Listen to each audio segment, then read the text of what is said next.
Sir, my name is Sohani Rajput. Today I am representing the presentation of normal form.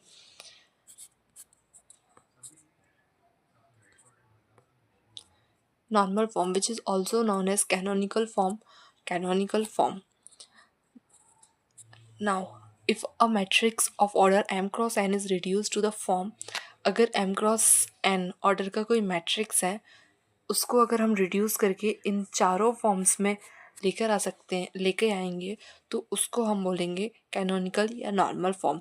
उसको हमको using a sequence of elementary transformation then it is called canonical और normal form. उसको हमको sequence मतलब transformations लगा लगा के उसको इस फॉर्म में लाना है.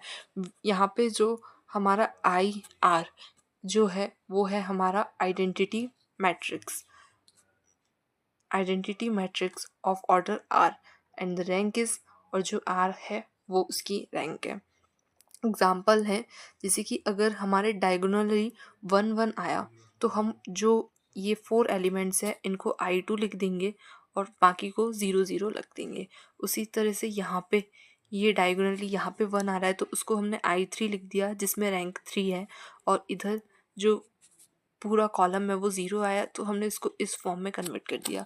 फर्दर अगर हम एग्जाम्पल के थ्रू समझें तो दिस इज़ एन क्वेश्चन, इसको हमको नॉर्मल फॉर्म में लेके जाना है. तो फर्स्ट ऑफ ऑल हमने एक मैट्रिक्स है हमारे पास ए जिसके रो है एंड कॉलम है.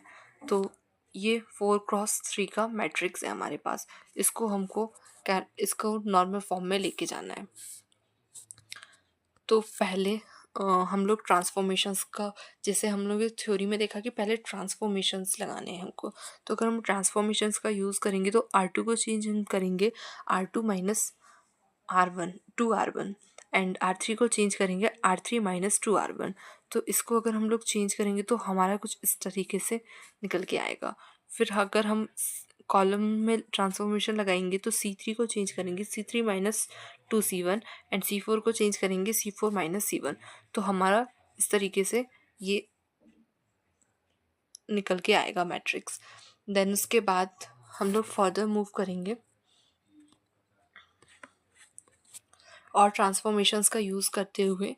तो यहाँ पे हमारा अगर हम R3 को चेंज करेंगे R3 को चेंज करेंगे R3 माइनस 3R2, देन हमारा इस तरह से रिजॉल्व होगा मैट्रिक्स. देन फिर उसके बाद हम और फर्दर मूव करेंगे तो R3 को अगर हम R3 को चेंज करेंगे 1/2 R3, देन हमारा इस तरह से निकल के आएगा. फिर हम कॉलम में ट्रांसफॉर्मेशन लगाएंगे C3 change to C3 plus C2, तो हमारा ये निकल के आएगा. अब अगर हम फिर फर्दर ट्रांसफॉर्मेशन लगाएंगे तो C4 change to C4 minus C3,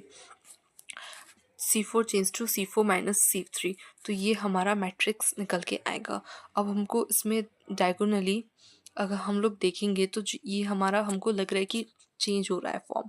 तो यहाँ पे डायगोनली 1 1 आ गया तो इसको हम लोग लिख देंगे I3 which is 3 is our rank, and यहाँ पे ये 0 आ गया तो इसको 0 लिख देंगे. तो हमारा जो फॉर्म ये जो मैट्रिक्स है वो कन्वर्ट हुआ है हमारे फॉर्म में विच इज़ I3 एंड 0 इस फॉर्म में कन्वर्ट हुआ है.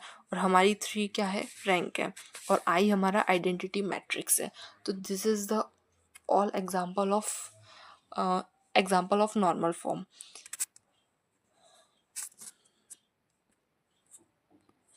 देन ये पूरा का पूरा मैट्रिक्स हमने कन्वर्ट कर दिया है. Then thank you.